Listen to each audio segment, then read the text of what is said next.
So this is going to be a pretty short lesson here where we are going to learn about something called a greatest common factor. Before we get to that though, I want you guys to simplify these two expressions by distributing. And I'll show you how to do them, but pause the video so you can try them yourself. If I were to distribute this first guy out, I would get a 16x minus 40. And then on my second term right here, if I distribute this out, negative 30 times 5 is a negative 150.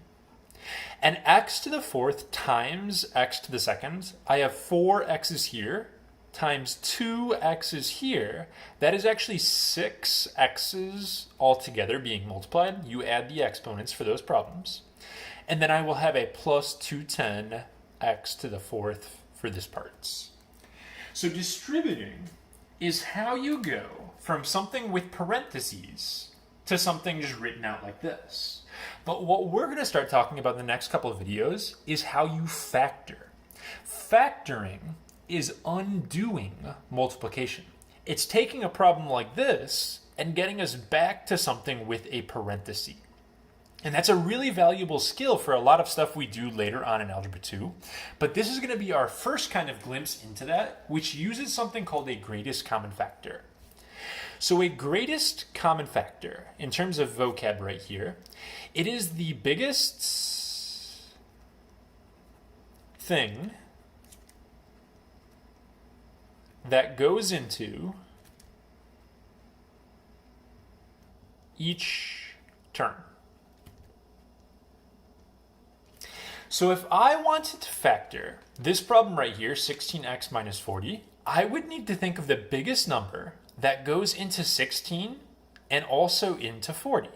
And that ends up being, just by thinking about it, an 8. So 8 is the biggest number that goes into both of these terms. That means 8 is the GCF, or the greatest common factor.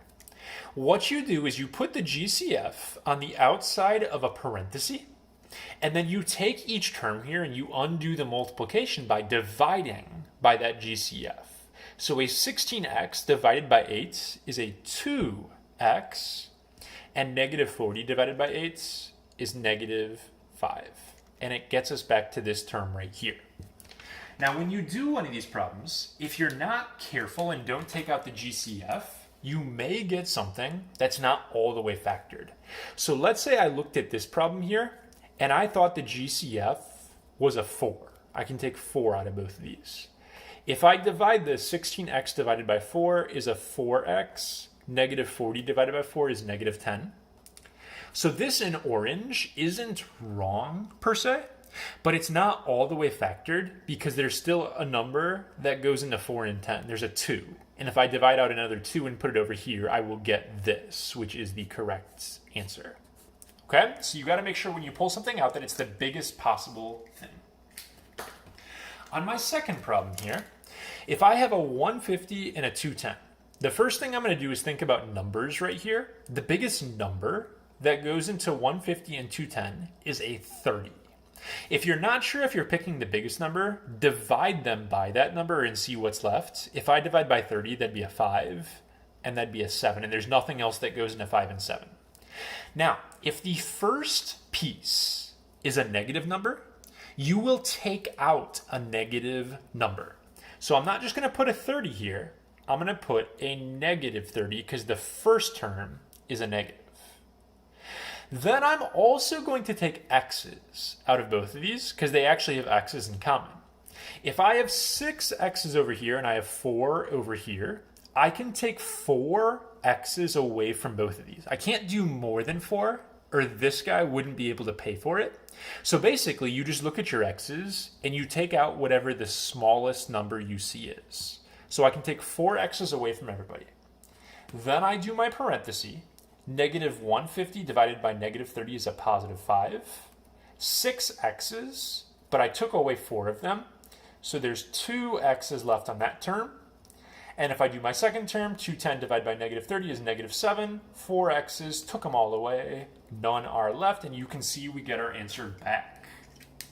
So, all I have to finish this video is 3 problems here where you practice factoring. This time we don't have the answer ahead of time. So look at these problems and decide what the GCF is. put it on the outside, and then make your parenthesis. And then I'll talk you guys through them. On this first problem, the biggest number that goes into both 60 and 72 is a 12. Since the first guy is negative, I'm going to make it a negative 12. So negative 12 is my GCF. If I divide these, I will get a 5x, and negative 72 divided by negative 12 is a positive 6. Make sure you remember to do a negative 12 here. It's always based on that first term. So that's my factored answer. Second problem right here, I see kids mess up a lot. I have a lot of kids tell me the GCF for this is 9, but if you pull out a 9, you're going to have a 4 and a 10 here, and there's still something that goes into 4 and 10. The GCF is actually on this problem an 18. So I can do 18, and I can take 5 x's away from both of these. So if I take that out, it will be 2x to the third plus 5 on the inside. So this is going to be my setup for the second one. And then on the last problem here, I have 3 terms. If you have more than 2 terms, the GCF has to be the biggest thing that goes into all of them. So if it was just these first 2 pieces here, I could take out a 40 from both of these and also an x. But 40 doesn't go into this, and I can't take an x out of this guy right here. So the biggest thing that goes into all 3, all I can do here is take out a 10. No x's, because there's no x over here. So if I take out that 10, I'm going to have 8x squared when I divide minus 4x and then plus 5. So this is not that bad of a lesson overall, and it's relatively short here. We're going to use this skill, though, in our next lesson when we learn how to factor using a difference method.